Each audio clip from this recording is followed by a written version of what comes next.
Hola, ¿cómo están? Espero que todos bien. Y bueno, ya llegamos a la recta final de la materia con la última unidad que corresponde al sistema nervioso y órganos de los sentidos, así que bueno, le falta un empujecito más de estudio y por lo menos con lo que corresponde a la parte teórica de la materia ya van a tener todo terminado. Así que les recomiendo que sigan estudiando, que no bajen los brazos, que ya falta poquito.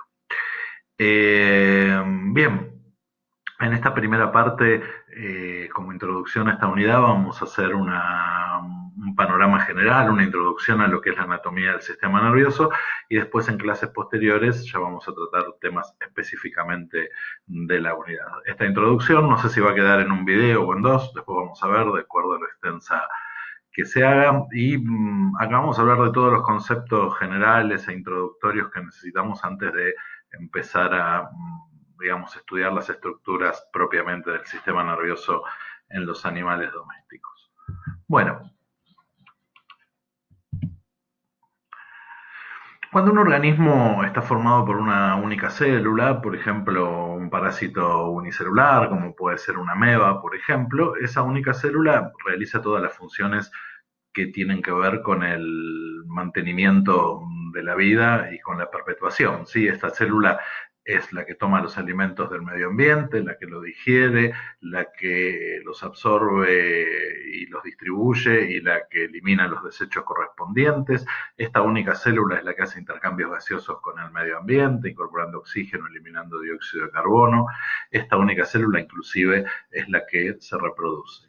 Pero como sabemos, a través de millones y millones de años de evolución, los organismos se vuelven más complejos y las tareas se empiezan a dividir, ¿sí? Así pasamos a organismos que están formados por conjuntos de células, es decir, por tejidos, después por órganos, y por último, los que estudiamos nosotros, que son organismos de nivel sistémico y que están formados por sistemas de órganos, cada uno de los cuales se encarga de predominantemente una función. Cuando un organismo es tan complicado como un organismo de nivel sistémico, entre los sistemas que conforman su estructura corporal, tenemos algunos sistemas que se encargan de lo que se llama la regulación e integración. ¿Esto qué quiere decir? Si el sistema circulatorio cumpliera su función por su lado, el sistema digestivo por el otro, el sistema respiratorio por el otro, y cada uno funcionara sin ningún tipo de control y sin ningún tipo de integración con lo que hacen otros sistemas, el funcionamiento de un organismo a nivel sistémico sería bastante anárquico. Entonces los sistemas de regulación y de integración lo que hacen es justamente chequear, ajustar, regular, en otras palabras, la función de todos los demás sistemas en el interés del organismo como un todo. Lo que caracteriza a los sistemas de regulación e integración es que funcionan mediante la emisión de señales. Emiten señales y esas señales se captan a determinada distancia y dan lugar a una respuesta. Y básicamente tenemos dos sistemas de este tipo.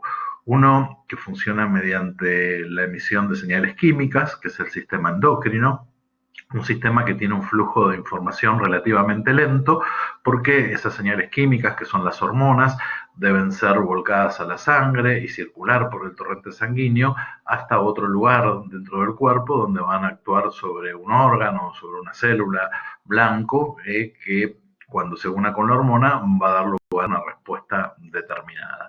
Todo este mecanismo lleva un cierto tiempo que es medible subjetivamente. Por ejemplo, una vez que el animal come, ¿sí? Y se produce el proceso digestivo y el resultado de la digestión se absorbe hacia la sangre, aumenta, por ejemplo, la cantidad de glucosa que hay en sangre, un parámetro que se tiene que mantener constante. Este aumento de la glucosa en sangre es captado por las células de un órgano, que es el páncreas, y como respuesta a este aumento de la glucosa, el páncreas fabrica una hormona, que es la insulina, que vuelca el torrente sanguíneo y la insulina circula por todo el cuerpo y cuando llega a órganos que tienen receptores para ella, como puede ser el hígado, como puede ser el músculo, incrementan la absorción de glucosa en esos órganos hasta que los niveles en sangre se estabilicen. ¿Sí? Esto es una típica respuesta del sistema endocrino. En cambio, el otro sistema que actúa en la regulación e integración actúa mediante la señalización eléctrica, es decir, emite impulsos eléctricos, y los impulsos eléctricos, desde el punto de vista subjetivo, son increíblemente rápidos, porque los impulsos eléctricos se mueven en el orden de los metros por segundo, de modo tal que las respuestas que se dan lugar a través de este sistema, subjetivamente prácticamente no tienen ningún periodo de tiempo apreciable entre lo que es el estímulo y la respuesta. Si nosotros nos pinchamos y sacamos el dedo, objetivamente parece que no hubiera pasado nada de tiempo entre lo que fue el estímulo y la respuesta. En realidad hay un pequeño retraso de milisegundos entre una cosa y la otra, pero la respuesta es increíblemente más rápido. El sistema justamente que funciona a través de la señalización eléctrica, o de otra manera lo podemos decir de los impulsos nerviosos, es justamente el sistema nervioso, que es un sistema de regulación e integración que está justamente adaptado para estas respuestas rápidas y, como decíamos, señalizadas mediante impulsos eléctricos. Estos dos sistemas, desde el punto de vista didáctico, se estudian por separado. El sistema endocrino lo vamos a estudiar fundamentalmente en anatomía 2, porque las glándulas que producen hormonas están en relación con estructuras viscerales que estudiamos básicamente en anatomía 2. El páncreas, la tiroides, el testículo, el ovario, son ejemplos. ¿Sí? Lo que vamos a estudiar nosotros acá en anatomía 1 es el otro de los sistemas de regulación e integración, que es el sistema nervioso, aunque es bueno aclarar que si bien los separamos en forma didáctica para que sea más fácil comprenderlos, desde el punto de vista fisiológico, estos dos sistemas no están separados. ¿Sí? El sistema endocrino puede modificar la función del sistema nervioso y el sistema nervioso puede modificar la función del sistema endocrino, de modo tal que en realidad existe un sistema neuroendocrino que es uno solo y que se encarga de regular todas las funciones vitales en un organismo vivo. ¿Sí? En realidad, como van a ver después ustedes en fisiología, separar las funciones de estos sistemas es muy difícil. ¿Sí? Nosotros lo vamos a seguir haciendo simplemente para que sea más fácil estudiarlos. Bueno, ya encargándonos entonces del sistema nervioso, el sistema que responde mediante la emisión de señales eléctricas en forma rápida comparado con el sistema endocrino, al sistema nervioso lo podemos dividir para estudiarlo desde dos puntos de vista o con dos criterios. Por un lado, con un criterio anatómico. En ese caso, hablamos de un sistema nervioso central, que es la parte del sistema nervioso que está protegida por huesos, ¿sí? Y el sistema nervioso central se compone entonces del encéfalo, que es la parte que está ubicada dentro de la cavidad craneana, y de la médula espinal, que es la parte que está ubicada dentro del canal vertebral de la columna vertebral, y el sistema nervioso periférico, que sería algo así como el cableado del sistema nervioso, que contiene los órganos que llevan y traen los impulsos nerviosos entre lo que es la periferia del animal, ¿sí? Los receptores que hay ubicados en cualquier parte del cuerpo, y el propio sistema nervioso central. El sistema nervioso periférico está formado entonces por nervios, que son estas estructuras de conexión, y si esos nervios surgen de la médula espinal, se van a llamar nervios espinales, y si surgen del encéfalo, se van a llamar nervios craneanos. ¿Sí? Si el punto de vista por el cual dividimos el sistema nervioso no fuera anatómico, sino que fuera simplemente funcional o fisiológico, podríamos hablar de un sistema nervioso somático, que es el que se encarga de aquellas funciones que básicamente son voluntarias, ¿sí? Como por ejemplo la locomoción, de aquellas funciones que son viscerales, y en este caso hablamos del sistema nervioso visceral o autónomo, de las que fundamentalmente no hay control voluntario. Por ejemplo, no tenemos nosotros ni ningún mamífero ningún control consciente de cómo el músculo que forma el tubo digestivo hace progresar con sus movimientos el alimento a lo largo del tubo. Tampoco en general somos conscientes de cuántas veces respiramos por minuto, o no podemos modificar voluntariamente la cantidad de veces que late el corazón por minuto. ¿Sí? Estas son funciones típicamente autónomas. El sistema nervioso autónomo, como tiene que ver con la función de las vísceras, lo vamos a estudiar en anatomía 2, mientras que acá en anatomía 1 nos vamos a encargar fundamentalmente del sistema nervioso somático.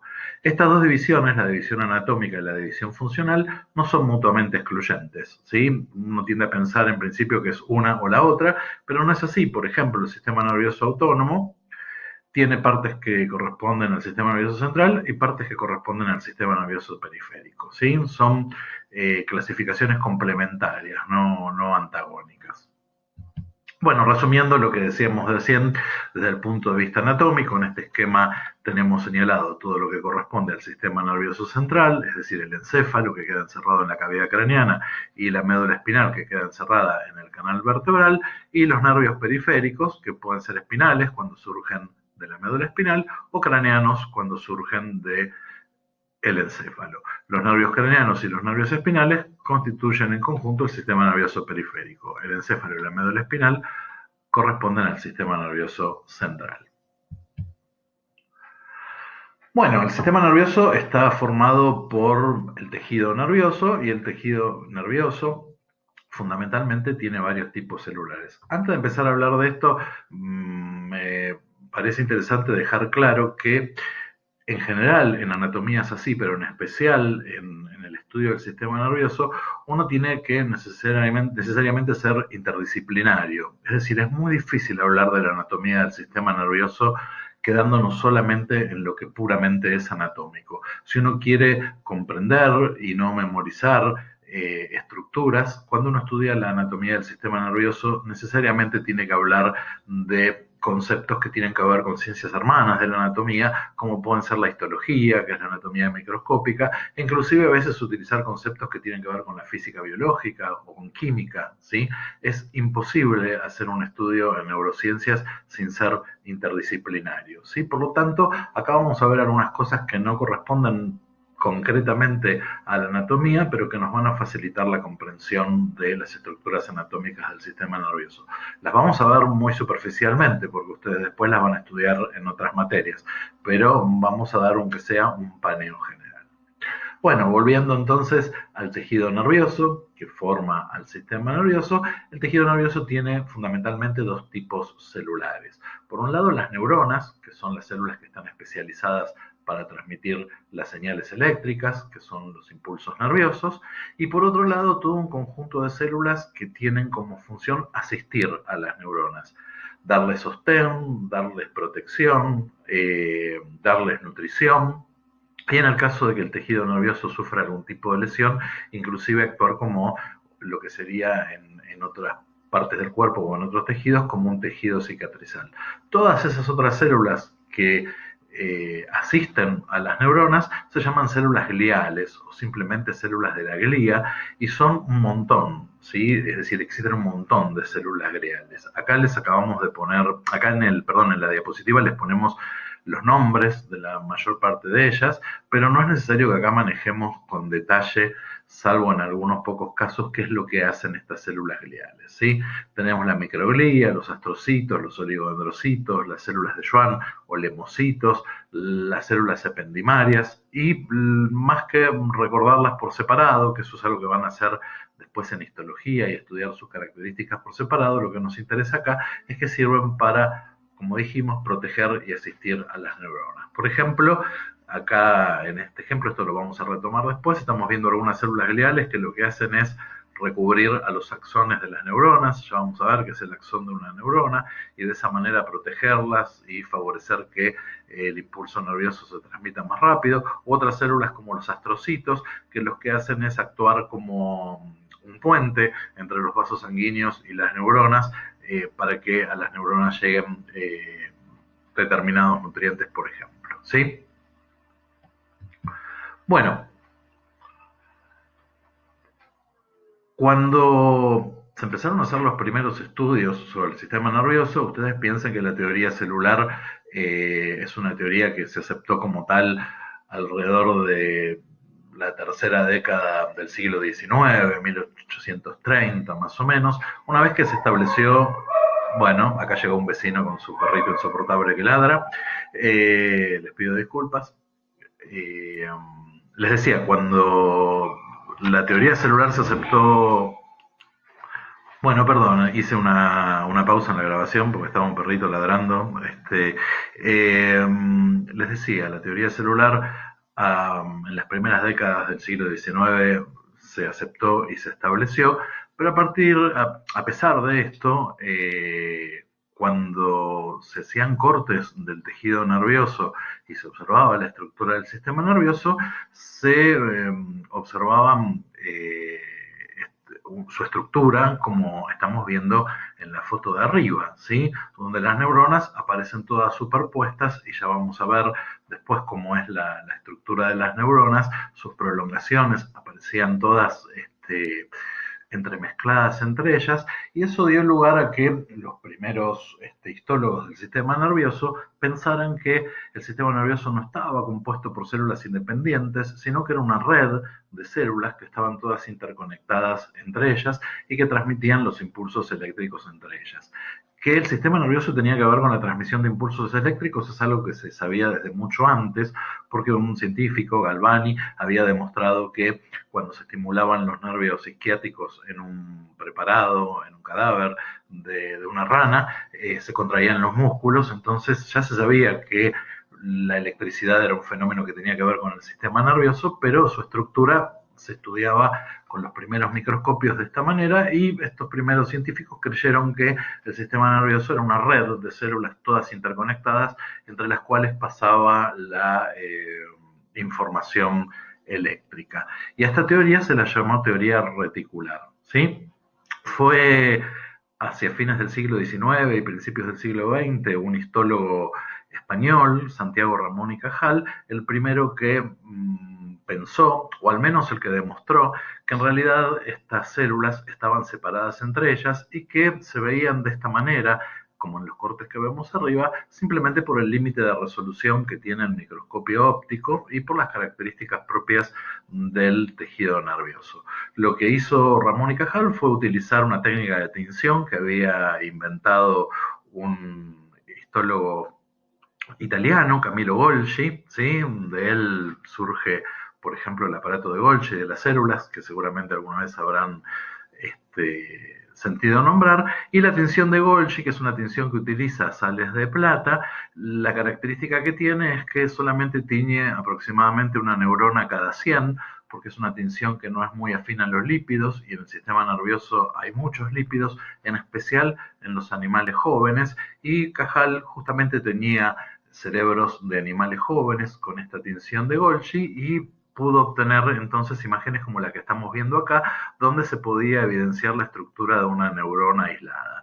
Lo que hizo Cajal entonces fue postular que la estructura del sistema nervioso estaba formada por células individuales, a las que llamó neuronas, y que estas células establecían algún tipo de contacto con las que tienen alrededor, pero que no era un contacto de continuidad, ¿sí? Sino que el sistema nervioso estaba formado por unidades discretas, por células individuales, las neuronas, y a esto se lo llamó doctrina de la neurona, algo que inmediatamente no fue aceptado por todos los científicos de su época. De hecho, Cajal y Golgi compartieron el premio Nobel de Medicina, no recuerdo el año, en 1906 creo, o por ahí cerquita, y en el discurso que dieron al recibirlo, Camillo Golgi negó y discutió la doctrina de la neurona y siguió defendiendo la teoría reticular, a pesar de que su tinción era la que había dado lugar a considerar las neuronas como unidades discretas. Bueno, hoy sabemos sobradamente que Cajal tenía razón, de hecho, en vida de él, la doctrina de la neurona fue aceptada como tal, y hoy sabemos que las neuronas son unidades independientes, son células independientes, que tienen una estructura bastante particular, tienen un cuerpo celular, que es el que aloja al núcleo y a la mayor parte de los organoides celulares, y tienen también una serie de prolongaciones, ¿sí? Algunas prolongaciones que surgen del cuerpo y son múltiples y relativamente cortas y arborizadas y que reciben el nombre de dendritas. Esto proviene del griego dendrón, que quiere decir árbol, porque sus ramificaciones son parecidas a las ramas de un árbol, y una ramificación generalmente única, mucho más larga, ¿sí? Que es el axón, ¿sí? El axón termina finalmente en una ramificación también arborizada que se llama telodendrón o teledendrón, ¿sí? Una de las cosas que postuló también Cajal y que tenía razón es que las dendritas conducen los impulsos nerviosos hacia el cuerpo celular y que el axón conduce los impulsos nerviosos desde el cuerpo celular hacia distal, ¿sí? A esto se lo llamó teoría de la polarización dinámica y está perfectamente demostrado hoy en día que realmente es así, ¿sí? Justamente por esto de que las partes que están cercanas al cuerpo celular transmiten la electricidad hacia el cuerpo y en el axón es desde el cuerpo hacia afuera, digamos en forma centrífuga y en forma centrípeta, perdón, las dendritas y en forma centrífuga del axón, es que se hablaba de polarización porque la neurona tenía como dos polos distintos de transmisión de electricidad en distintos sentidos, ¿sí? Esta es la estructura entonces básica de las neuronas y sobre esta estructura básica a las neuronas se las puede dividir en distintos tipos. Tipos que también son básicos porque tienen toda una serie de subtipos que ustedes van a estudiar en histología. Hay algunas neuronas que tienen una sola prolongación, que en este caso es el axón, tienen un cuerpo con axón y no tienen ningún tipo de dendrita asociada al cuerpo celular. Estas neuronas se llaman neuronas unipolares, ¿sí? Transmiten solamente el impulso a través del axón. Las neuronas unipolares no son muy comunes en los mamíferos, se pueden encontrar en el ojo, por ejemplo, y son bastante comunes en los invertebrados. Después hay neuronas que tienen dos prolongaciones, ¿sí? Una prolongación que es la dendrita y otra prolongación que es el axón. Sabemos cuál es cuál por el sentido en que transmiten el impulso nervioso. La que transmite el impulso nervioso hacia el cuerpo es la dendrita y la que lo transmite desde el cuerpo hacia afuera es el axón. Este tipo de neuronas, que en los mamíferos también están en la retina del ojo, se llaman neuronas bipolares. Después hay neuronas como la clásica que describimos hace un rato, que es la típica neurona motora, que son neuronas que tienen muchas dendritas ramificadas a partir del cuerpo y generalmente un axón. Estas neuronas se llaman multipolares. Y por último hay un tipo particular, que es el que está dibujado con el número 4, que son neuronas que tienen una única prolongación inicialmente, que después se divide en dos, ¿sí? A estas neuronas en un primer momento se las consideró como un subtipo de las neuronas unipolares, ¿sí?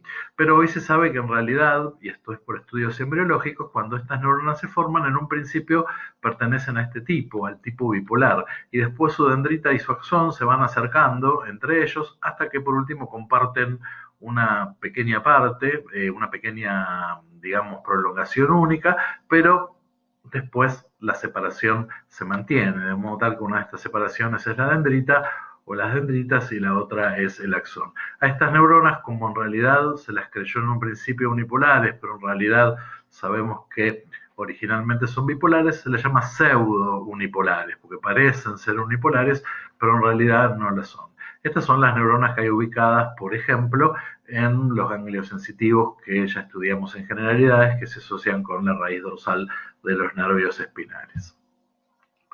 Bueno, las neuronas, en general, no todas ellas, pero sí muchas de ellas, tienen sus axones aislados, de modo tal que el impulso nervioso se pueda conducir más rápido, ¿sí? Al aislamiento que sufre el axón se lo llama comúnmente vaina de mielina, ¿sí? Una vaina de mielina es una estructura que envuelve en forma concéntrica al axón, formando muchas capas alrededor del axón, que es de naturaleza lipídica y no es una estructura molecular, ¿sí? Porque uno la llama así vaina de mielina y parece que fuera una sustancia química. En realidad, esa vaina de mielina la conforman células, células especializadas, que son células gliales, de esas células que eh, eh, dijimos que protegen y asisten a las neuronas en su función, y las células gliales que son responsables de formar las vainas de mielina, lo que hacen es enrollarse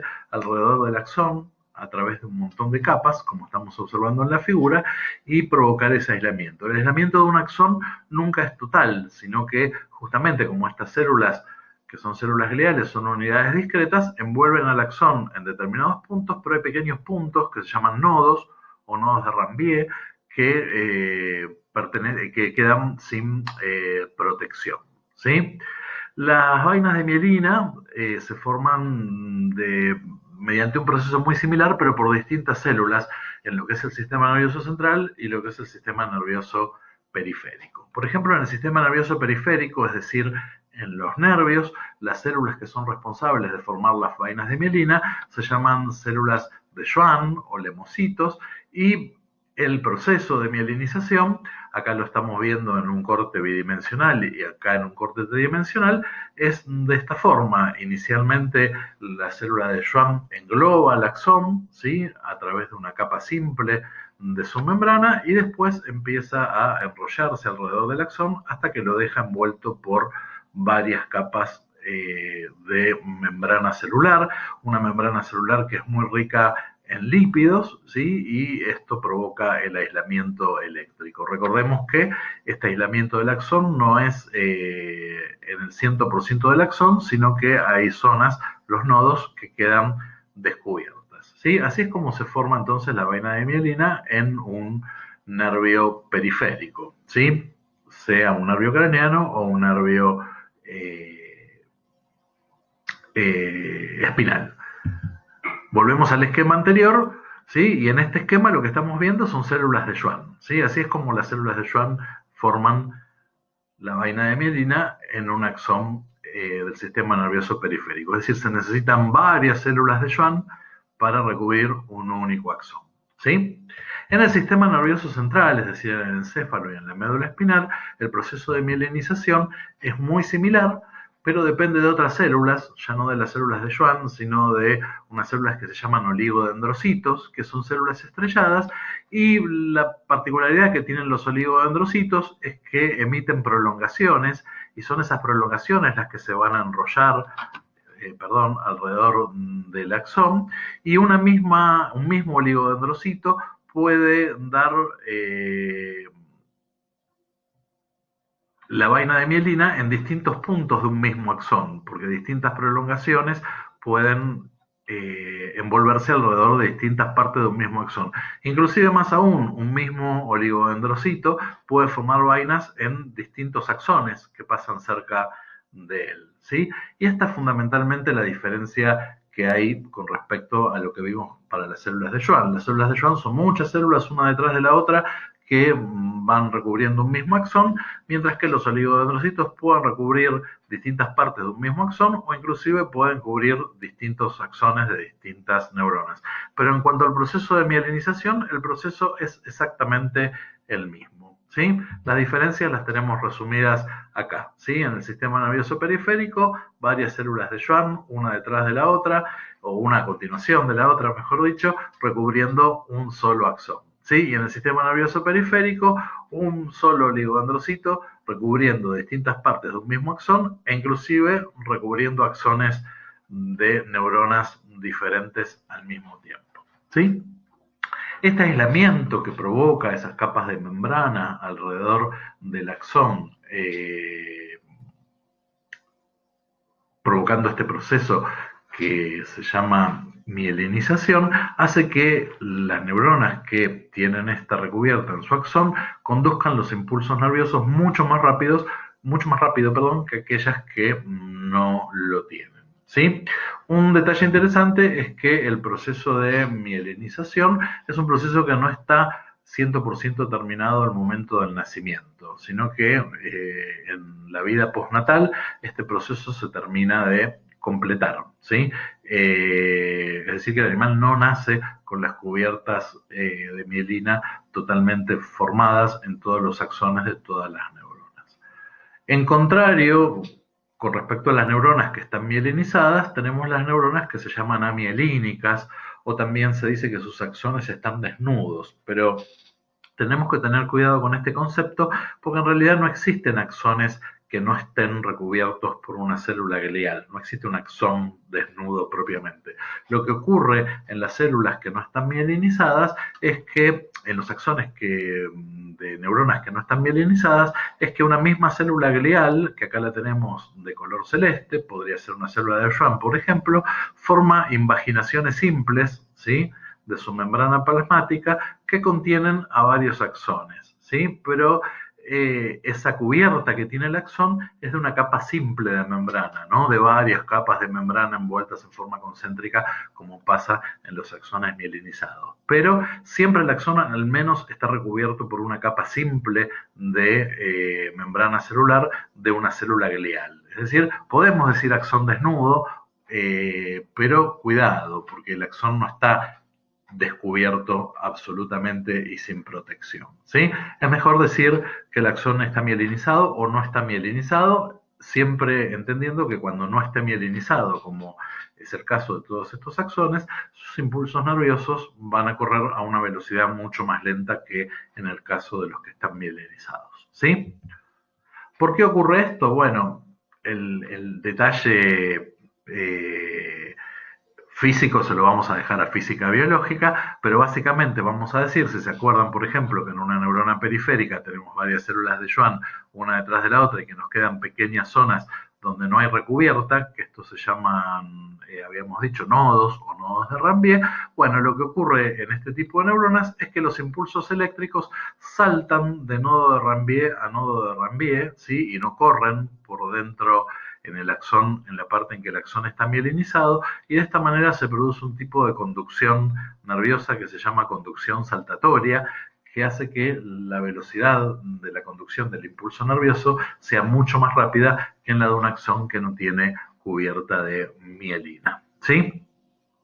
¿Cómo se produce la conducción del impulso nervioso? ¿Por qué la membrana altera su polaridad eléctrica? ¿Cómo hace la membrana para alterar su polaridad eléctrica y demás? Es algo que vamos a ver o que van a ustedes estudiar más adelante en otra materia que es física biológica, y le dejamos a los físicos que les expliquen mejor estas cuestiones que no corresponden a nosotros acá en anatomía. Bueno, ahora que sabemos cómo está constituida una neurona, qué partes tiene, el tejido nervioso y demás, estamos en condiciones de decir que cuando uno toma un órgano correspondiente al sistema nervioso, por ejemplo acá que estamos haciendo un corte del cerebro, que es parte del encéfalo, el tejido nervioso a simple vista, es decir, a ojo desnudo, ofrece dos modalidades o dos aspectos, ¿sí? Hay zonas donde se lo ve de un color grisáceo o gris rojizo, ¿sí? A simple vista y sin ningún tipo de tinción, ¿sí? Y zonas donde se lo ve de un color más blanquecino, ¿sí? Ya los primeros anatomistas a estas dos tonalidades que adquiere el tejido nervioso en cortes macroscópicos le dieron el nombre de sustancia gris y sustancia blanca, ¿sí? O materia gris y sustancia blanca, ¿sí? Hoy, por los aportes de la histología y por lo que acaban de aprender ustedes hace un rato, podemos decirles con absoluta seguridad que lo que se ve de color gris, ¿sí? Lo que llamamos sustancia gris, en realidad corresponde a cuerpos de neuronas, y lo que llamamos sustancia blanca corresponde a axones de neuronas, a haces de axones de neuronas, y la sustancia blanca se va a ver más blanca cuanto más mielinizados estén esos axones, ¿sí? Entonces, todos los lugares donde nosotros vemos sustancia gris, sabemos que ahí hay acúmulos de cuerpos neuronales, y todos los lugares donde vemos sustancia blanca, sabemos que ahí tenemos axones, y especialmente axones mielinizados. A veces usamos algunas técnicas de tinción macroscópicas que nos permiten acentuar la diferencia entre la sustancia gris y la sustancia blanca macroscópicamente para que sea más fácil observarla. Más adelante, cuando estudiemos el encéfalo, vamos a ver algunas de estas tinciones y cómo hacen para resaltar la diferencia entre la sustancia gris y la sustancia blanca. Bueno, una vez que Cajal demostró, y hoy está perfectamente demostrado, que las neuronas son unidades discretas, es decir, que son células individuales, y que no, en general no tienen un contacto, una continuidad entre una y otra, quedó claro que de alguna forma las neuronas se comunicaban entre ellas y el impulso nervioso de una podía transmitirse hacia otra. La comunicación entre las neuronas o la transmisión de impulsos nerviosos entre una neurona y otra neurona recibe el nombre de sinapsis, ¿sí? ¿sí? Y existen dos tipos básicos de sinapsis. Las sinapsis químicas, que son la mayoría de ellas, y las sinapsis eléctricas, ¿sí? Las sinapsis químicas, la mayoría de las sinapsis consisten en que una prolongación de una neurona, por ejemplo, la parte terminal del axón de una neurona en el teledendrón, va a ubicarse muy cerca de la membrana plasmática de la próxima neurona, por ejemplo, en una dendrita, pero entre las dos existe un espacio que recibe el nombre de brecha sináptica. Las terminales de una neurona tienen vesículas que contienen sustancias químicas que se llaman neurotransmisores, y cuando un impulso eléctrico llega hacia la finalización de una prolongación de una neurona, estas vesículas se acercan a la membrana y liberan dentro de este espacio o brecha sináptica ese neurotransmisor que va a actuar sobre receptores que hay en la membrana de la próxima neurona. Generalmente decimos membrana presináptica y membrana posináptica, y de la unión de ese neurotransmisor con el receptor, en general se va a desencadenar en la próxima neurona un nuevo impulso nervioso. ¿Sí? Bien, estas son las sinapsis químicas, y los neurotransmisores son, desde el punto de vista químico, pertenecientes a una serie de familias químicas de neurotransmisores, ¿sí? Por ejemplo, los ésteres de la colina, como la acetilcolina, las aminas, como la noradrenalina, la adrenalina, ¿sí? Por mencionarles algunos ejemplos. No todos los neurotransmisores van a ocasionar que en la próxima neurona se desencadene un impulso nervioso nuevo. Eso hacen los neurotransmisores que son excitatorios, pero hay neurotransmisores que son inhibitorios. Por ejemplo, que cuando se unen con los receptores posinápticos de la próxima neurona, en lugar de generar un impulso nervioso, hacen todo lo contrario, vuelven más estable la membrana de esa neurona para que no se desencadenen impulsos nerviosos. Y en ese caso hablamos de sinapsis que son inhibitorias, ¿sí? Saber que la mayoría de las sinapsis pertenecen a este tipo, al de las sinapsis químicas, es importante porque desde el punto de vista médico, la forma de intervención más importante que nosotros tenemos sobre el sistema nervioso, concretamente desde el punto de vista farmacológico, es actuar sobre esta sinapsis, ¿sí? A través de drogas que estimulan los mismos receptores que un neurotransmisor o que los bloquean, ¿sí? Y de esa manera podemos excitar o podemos inhibir determinadas neuronas de forma similar a como se produce en una sinapsis química. Muchos tóxicos, muchas drogas que producen intoxicaciones en los animales, son drogas que estimulan o bloquean los receptores posinápticos o que alteran de alguna manera a los neurotransmisores, y por lo tanto el concepto de la sinapsis química es un concepto muy importante desde el punto de vista médico. Y esta es la forma en que una neurona se comunica con otra en la mayor parte de los casos. Sin embargo, algunas neuronas, en especial dentro del sistema nervioso central, sí tienen contacto estrecho entre la membrana de una y la membrana de la siguiente, donde las dos membranas están en oposición, es decir, pegada una contra la otra, y de hecho comparten canales iónicos entre una célula y la otra, que hacen que el impulso eléctrico que viene circulando por una célula pase directamente a la otra sin que haya entre medio de las dos una brecha sináptica ni la liberación de neurotransmisores. Estas sinapsis se llaman sinapsis eléctricas, y si el sistema nervioso fuera todo así, en realidad los primeros, ¿se acuerdan que hablamos de la teoría reticular? Los primeros histólogos del sistema nervioso hubieran tenido razón. El tema es que las sinapsis eléctricas ocurren solamente en sectores específicos del sistema nervioso y del sistema nervioso central, mientras que las sinapsis periféricas y muchas de las sinapsis centrales, la mayoría, son del tipo químico, es decir, el tipo químico es el tipo que predomina, ¿sí? Bueno, las sinapsis químicas, de acuerdo a qué parte de una neurona se pone en contacto con qué parte de la neurona siguiente, se pueden dividir de la siguiente manera. Lo más común es que el telodendrón, es decir, las terminales axónicas de una neurona, estén en contacto. Cuando digo en contacto me refiero a estén en contacto químico, ¿sí? A través de neurotransmisores, con las dendritas de la neurona siguiente. En ese caso hablamos de una sinapsis axodendrítica, ¿sí? Hay otros casos en los cuales las terminales axónicas no contactan con las dendritas de la siguiente neurona, sino directamente con el cuerpo de la siguiente neurona. Y en ese caso hablamos de una sinapsis axosomática entre el axón y el soma o cuerpo de la próxima neurona. Y por último, hay algunos casos en los cuales una neurona, a través de su terminal axónica, actúa sobre el axón o contacta con el axón, contacta químicamente siempre con el axón de la próxima neurona, y en ese caso hablamos de una sinapsis axoaxónica. Axodendrítica, axosomática y axoaxónica son modalidades de la sinapsis química, ¿de acuerdo? Es decir, de aquella que utiliza a los neurotransmisores. Bien, vamos a hacer acá una pausa porque se está volviendo este video muy largo y vamos a seguir en una segunda parte.